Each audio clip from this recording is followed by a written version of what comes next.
This is the Double-Headed Eagle of the Scottish Rite, the emblem of a 32nd degree Freemason. One body, two heads, facing opposite directions. A sword gripped in the talons, and a square and compasses resting on its chest. It looks like it was designed for a secret society. It wasn't. This bird is older than Freemasonry, older than Russia, older than Byzantium, older than Rome itself. For nearly 4,000 years, kings, emperors, and sultans passed this symbol from hand to hand like a relay baton. This is the story of how it ended up on a ring.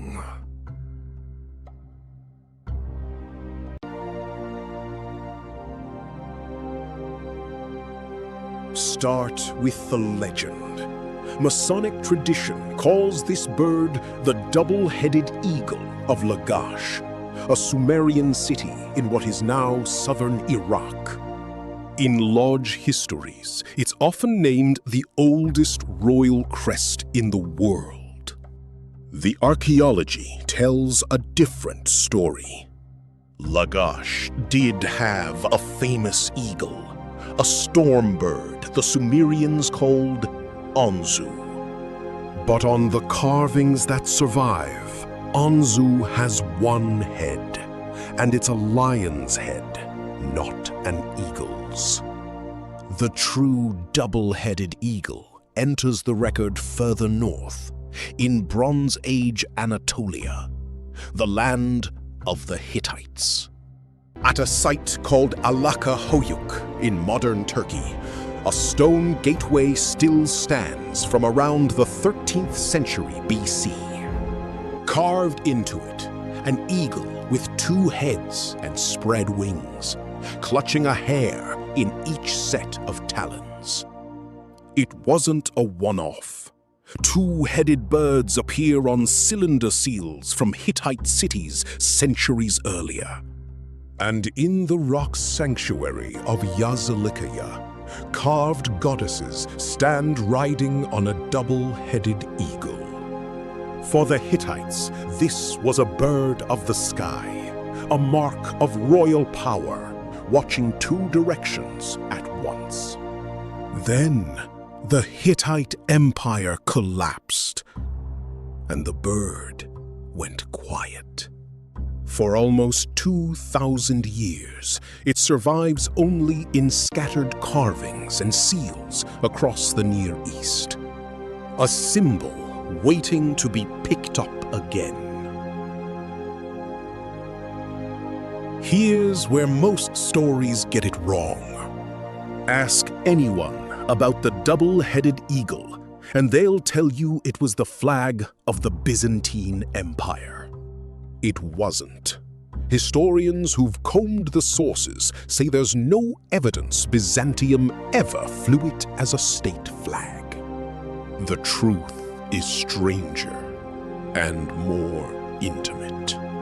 The bird reappears in Byzantine art around the 10th to 12th centuries, on textiles, churches, and carvings, often as a protective motif.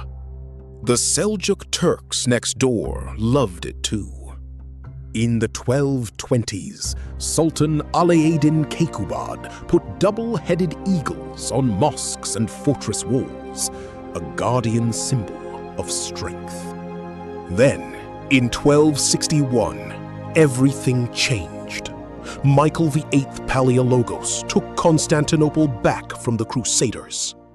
Under his dynasty, the last dynasty Byzantium would ever have, the double-headed eagle became the badge of the imperial family. Not a national flag, a family mark. Emperors wore it embroidered in gold on their robes. It appeared on the ceremonial cushions beneath their feet. In the offshoot empire of Trebizond An empress wore a robe covered in golden double-headed eagles. And when Emperor John VIII sailed to Italy in 1438, the eagle flew on his ship. Popular tradition later read the two heads as Rome and Constantinople, the empire looking west and east at once. The sources are quieter than the legend. But one thing is certain: by the empire's final century, if you saw this bird, you were looking at the emperor. In 1453, Constantinople fell to the Ottomans. The last emperor died on the walls, and the eagles scattered in every direction at once. It was already flying in the Balkans. Medieval Serbian rulers had used it for generations. It still spreads its wings on Serbia's coat of arms today. In Albania, the Castrioti family fought the Ottomans under a red banner with a black two-headed eagle. The banner Skanderbeg made famous, and the same eagle on the Albanian flag right now. The Greek Orthodox Church kept it too. The black eagle on gold still flies over its churches, a direct line back to Byzantium. The Holy Roman Empire claimed the bird as well.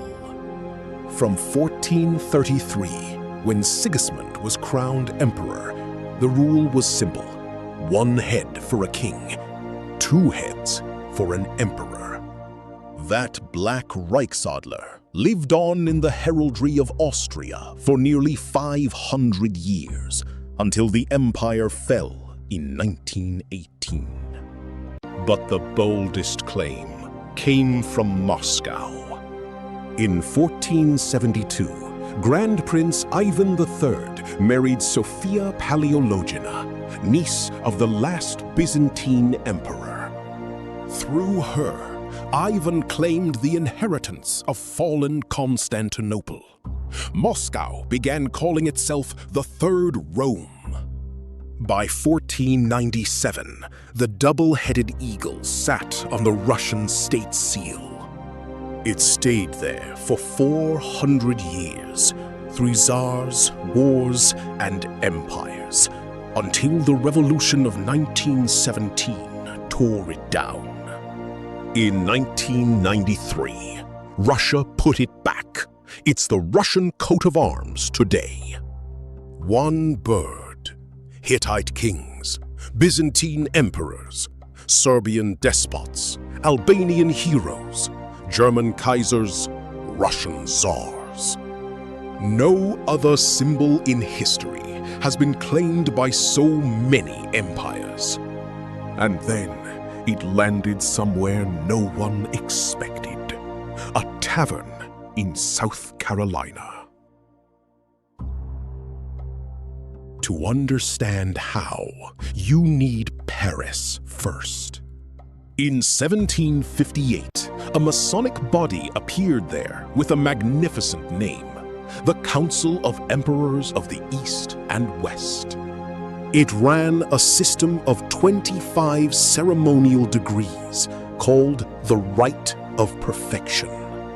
And according to Masonic historians, this council probably introduced the double-headed eagle into Freemasonry.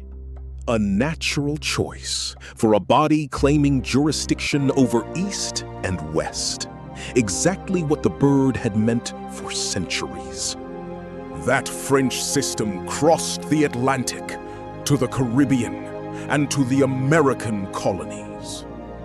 Then, on the 31st of May, 1801, in Shepherd's Tavern, at the corner of Broad and Church Streets in Charleston, South Carolina, 11 men founded something new: the First Supreme Council of the 33rd degree. The Mother Council of what we now call the ancient and accepted Scottish Rite. They expanded the 25 degrees to 33, and they took the double-headed eagle as their emblem. Now, every good origin story has a legend attached, and this one involves a king. Early Scottish Rite documents claimed the Rite's constitutions were ratified in 1786 by Frederick the Great of Prussia, a famous royal Freemason. It would make a perfect story, the eagle passing from a real king's hands to the lodge. Historians doubt it happened. Frederick was gravely ill in 1786. He died that August. No Prussian archive records it. And the earliest surviving copy of those constitutions was written out around 1801 in the handwriting of Reverend Frederick Dalcho, one of the Charleston founders. The lodge inherited the eagle the same way most empires did, not by bloodline, by claiming it. One more figure shaped what the bird means inside the Rite. Albert Pike, lawyer, scholar, and from 1859 to 1891, the Southern Jurisdiction's Grand Commander. His 1871 book, Morals and Dogma, turned the Rite's degrees into a dense course in philosophy, still the Rite's most quoted text.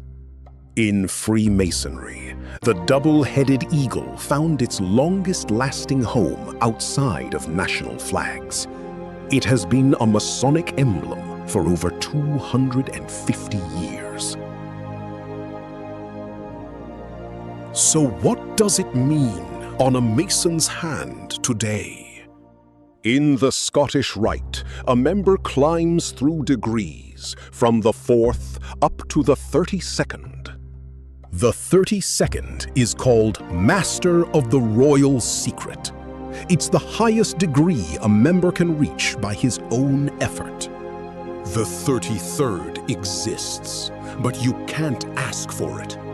It's honorary, granted by invitation for exceptional service. That's why, for most members, the double-headed eagle ring is the summit. The 32nd degree carries a Latin motto, Spes mea in Deo est, my hope is in God. And the two heads?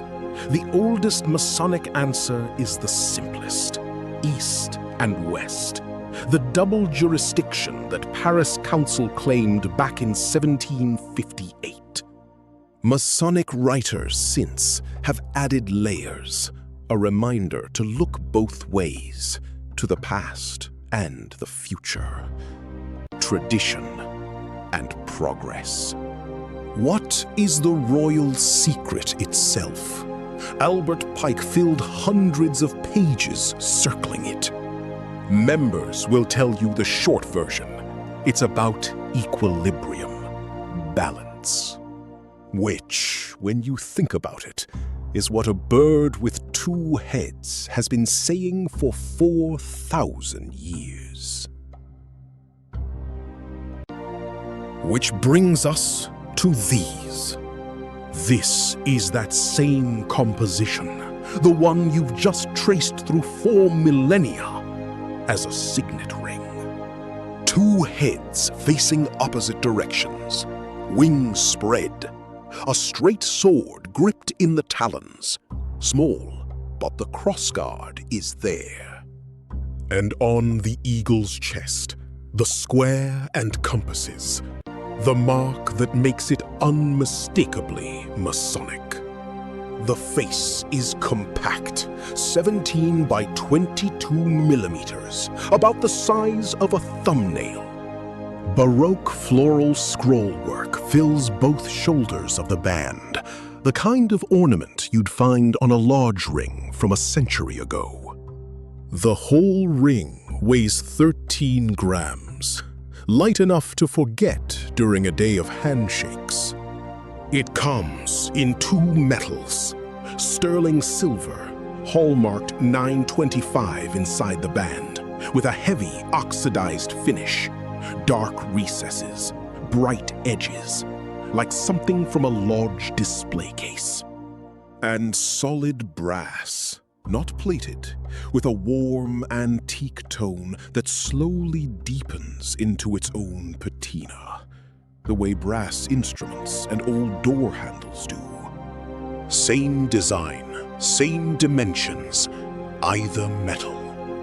One honest note on the brass: like any high copper alloy, it can leave a faint green mark on a sweaty finger. It washes off, and a coat of clear nail polish inside the band stops it entirely. Do you need to be a Mason to wear it? No, there's no requirement. Collectors and history enthusiasts wear this bird for the same reason emperors did. It carries weight. But fair warning, Masons who recognize the emblem will ask you about it. After 15 minutes with this story, you'll have something to say. A storm bird from Bronze Age Anatolia, a family badge from dying Byzantium, a czar's claim to a fallen empire. And since 1801, the emblem of the Scottish Rite's highest earned degree. Symbols survive by being adopted. This one hasn't been out of work for 4,000 years. This one hasn't been out of work for 4,000 years. Both rings, the silver and the brass, are linked below, along with our full written guide to Scottish Rite ring symbolism. If this story was worth your time, the channel has more like it. The eagle has 2 heads. You only need 1 to subscribe.